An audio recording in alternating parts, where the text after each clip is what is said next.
देश में पिछले एक साल से किसानों द्वारा किसान बिल को लेकर जो आंदोलन किया जा रहा है, उसी संदर्भ में मोदी सरकार द्वारा किसान बिल वापस लेने के बाद भी किसान दिल्ली के बॉर्डर पर बैठे हुए हैं। इसी बात को लेकर आज हम चर्चा करेंगे सत्य बहुमत पार्टी के राष्ट्रीय अध्यक्ष सत्यदेव चौधरी से।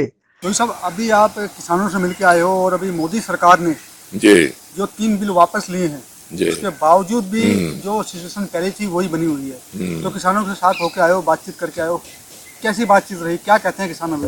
देखिए, ये जो किसानों के जो बिल पहले बने और बाद में वापस लिए गए, मुझे ऐसा लगा कि ये जैसी गुलामी मुगलों के ज़माने में भी नहीं थी, जैसी गुलामी अंग्रेज़ों के ज़माने में भी नहीं थी, उससे भी गुलामों की भी गुलामी देखने का एक जीता जागता उदाहरण ये किसानों के बिल के माध्यम से देखने को मिला। किसानों के बिल बने तो थोड़े से अल्प समय के अंदर ही 1-2 दिन के अंदर अंदर बिल बन गए और किसी से कोई चर्चा नहीं हुई और किसी ने भी इसका विरोध नहीं किया। जो उनके सत्ताधारियों के जो सांसद थे, उन्होंने किसी ने भी इसका विरोध नहीं किया। अब जब साल भर का प्रदर्शन होने के बाद, धरना होने के बाद, कितने लोग मर जाने के बाद, लाखों करोड़ों रुपए का नुकसान हो जाने के पश्चात बिलों को वापस लिया गया, किसी भी राजनीतिक दबाव के कारण या किसी भी कारण से। उस समय भी जो भी उनके समर्थक हैं सांसद, वो भी उसका कुछ भी नहीं बोलते, उसके ऊपर कोई प्रतिक्रिया नहीं देते। तो भाई, ये कानून जब बने थे तब गलत थे या वापस लिए गए तब गलत थे? क्या था, कुछ तो बोलोगे। तो ये किस तरीके का लोकतंत्र है, किस तरीके का व्यवस्था है, राजनीतिक व्यवस्था है, ये कैसे बनते हैं? ये आप जानना चाहते हो कि देश की जनता जानना चाहती है जी। इस कानून को जो वापस लिए चर्चा नहीं हुई, हाँ। जानना कौन चाहता है? आप जानना चाहते हो? आपकी नहीं, सब लोग जानना चाहते हैं, किसान भी जानना चाहता है। किसान भी यही कह रहे हैं जी कि जब ये किसान कानून बने तो अब इन्होंने हमारे से पूछा नहीं। किसान लोग भी ऐसे ही बोलते हैं। और जब वापस लिए गए तो भी अचानक एकदम से 8 बजे उठे, 9 बजे वापस ले लिए।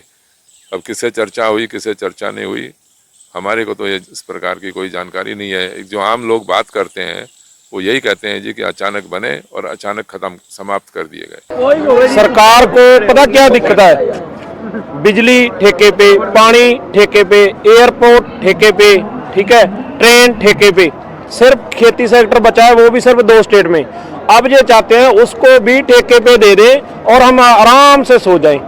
ये सारी चर्चा में नुकसान किसका हुआ? देश का नुकसान हुआ या पार्टियों का नुकसान हुआ या किसानों का सबसे ज्यादा नुकसान हुआ? किसानों का सबसे ज़्यादा नुकसान होते हुए आम नागरिक का, जो गरीब लोग हैं, सबसे ज़्यादा नुकसान उन्हीं का हुआ। समय भी उन्हीं का बर्बाद हुआ।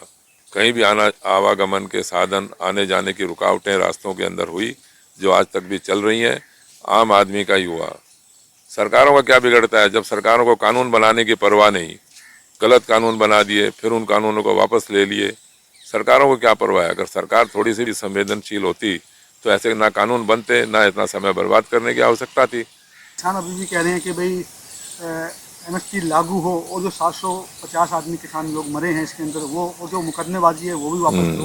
तो कहीं ना कहीं मसला तो हल हुआ नहीं। किसान क्यों का जो बैठा हुआ है, किसान बिल 3 जो काले कानून कहा जाता है वो सिर्फ वापस हुआ है। तो क्या मामला सारा वहीं का वहीं है? तो फिर ये सारी राजनीति क्या हो रही है? क्या राजनीति हो रही है? सब कुछ क्या चल रहा है? मैं देखिए, जिन लोगों की शहादत हो गई, 700 लोगों के लगभग लोगों की, उनके प्रति तो हमारी बहुत अधिक सहानुभूति है, उनके परिवारों के प्रति, और बहुत भी अधिक संवेदना भी है।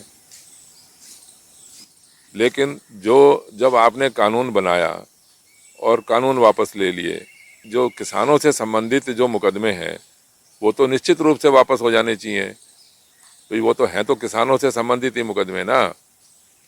तो जब कानून ही वापस ले लिया आपने, तो फिर ये जो मुकदमे हैं ये तो वापस हो ही जाने चाहिए।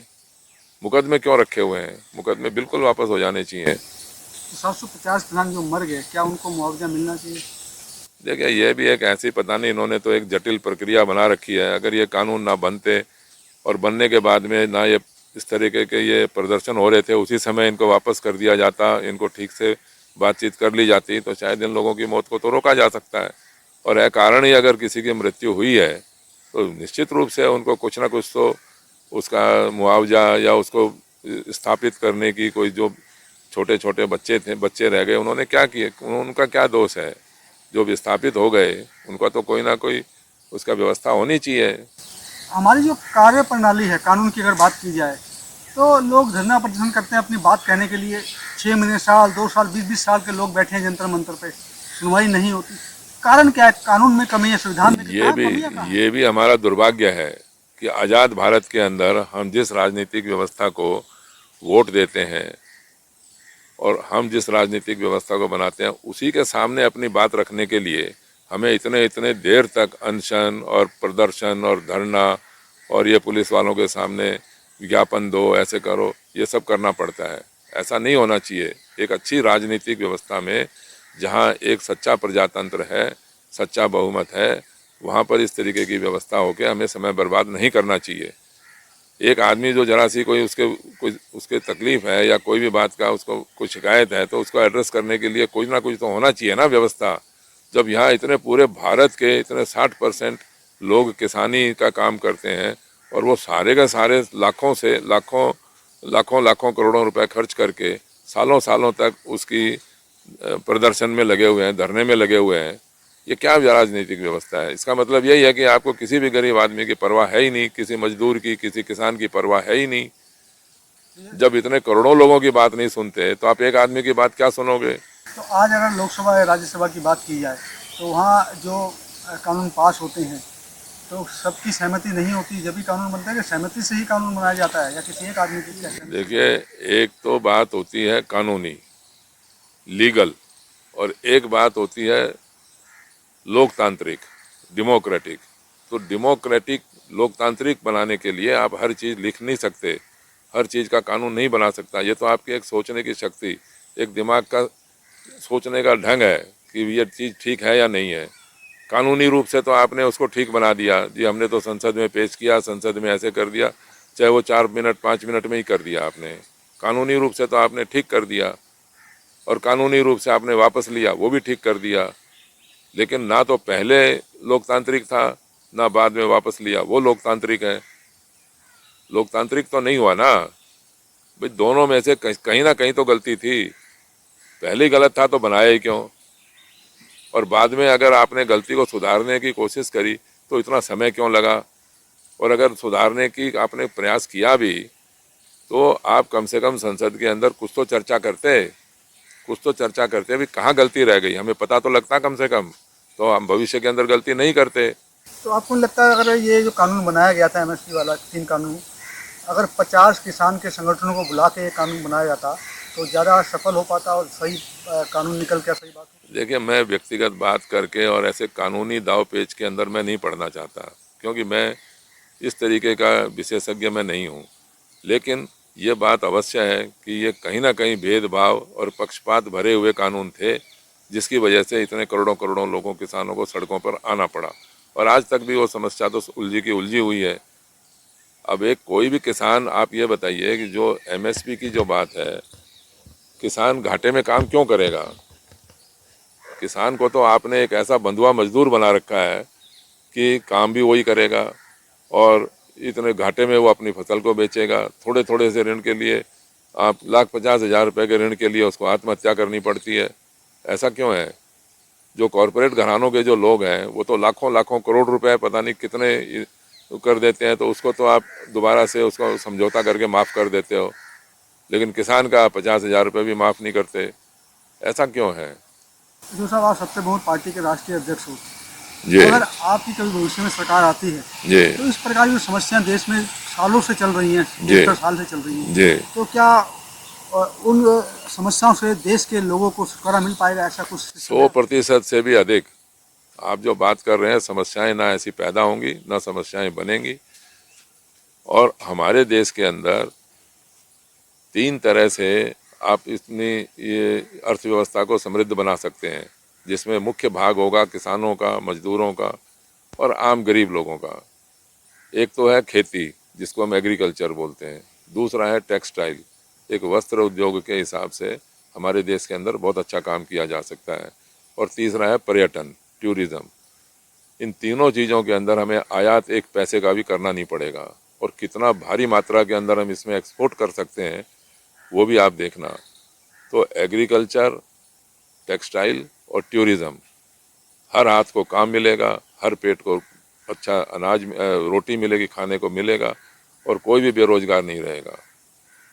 लेकिन अब अगर आप ये सोचें कि साहब केमिकलों के अंदर और प्लास्टिक के आधार के ऊपर आप स्वस्थ रहें, सुरक्षित रहें और प्रसन्न रहें, वो नहीं हो सकता।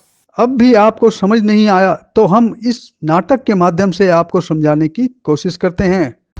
राम राम सेठ जी। राम राम राम राम चौधरी साहब, राम राम। लाइयो सामान दियो सेठ जी। ले मैं छोटू ये सामान दे। आज दिन की सबसे बड़ी खबर के साथ आज संसद के दोनों सदनों से तीनों कृषि कानून वापस ले लिए गए। ले भी चौधरी साहब, इब तो तारी मांग मान ली सरकार ने, इब तो कर दे यू आंदोलन खत्म। इब्बे कहाँ सेठ जी, इब्बे तो शहीद किसाना का मुआवजा, जितने केस लग रहे हैं उनकी वापसी और एमएसपी वाली मांग भी बाकी है। चौधरी साहब देखो, या तो है नहीं उंगली पकड़ के और पोंचा पकड़ने वाली बात है, या है जमान नाजायज बात। कमाल की बात है सेठ जी, अपनी फसल का जायज रेट मांगना भी नाजायज बात है। चलो छोड़ो, न्यू बताओ कितने रुपये हो गए सामान के? 1900 रुपये हो गए चौधरी साहब। ले भी पकड़ 1500 रुपये। 1500 नहीं 1900 रुपये हो गए। 1900 सेठ जी, सामान तो 1500 का है। चौधरी साहब कमाल करो, सारा सामान पे एमआरपी दिख रखी है, खुद ही साहब लगा के देख लो। एमआरपी मतलब MRP maximum retail price. Maximum कोई बात नहीं सेठ जी, इस बार मैक्सिमम की बजाय मिनिमम तक काम चला लो। इबका 15 से ले लो। ना चौधरी साहब देखो, रुपये कल ना दे दियो, फिर देने पड़ेंगे पूरे। सेठ जी देख, यह है तेरी नाजायज बात। कमाल की बात है चौधरी साहब, अपना सामान का जायज रेट मांगना भी नाजायज बात है। अच्छा, मतलब हम अपना सामान का रेट मांगो तो वह जायज बात है, और अगर हम अपनी फसल का जायज रेट मांगा तो वह नाजायज बात है। कमाल करो सेठ जी। ना चौधरी साहब देखो, खुद सोचो, जब 1900 का सामान में 400 रुपये छोड़ने लग गए, हम तो मर जाएंगे। अच्छा, अगर तुमने एक बार अपना 1900 का सामान 1500 में देना पड़ गया तो तुम मर जाओगे। रे हमारी तो पिड्डी की पिड्डी खपली इसे तरिया का घाटा खाते खाते। रे हमारी 1900 की फसल कदे 1500, कदे 1200, 800 तक में बिका है। हम तो अपना एमआरपी मतलब मैक्सिमम रेट में तय 1 रुपया भी कम करने में तैयार को नहीं। और तुम यूं चाहो कि किसान अपना एमएसपी मिनिमम सपोर्ट प्राइस ते भी कम रेट में अपनी फसल बेचते रहे।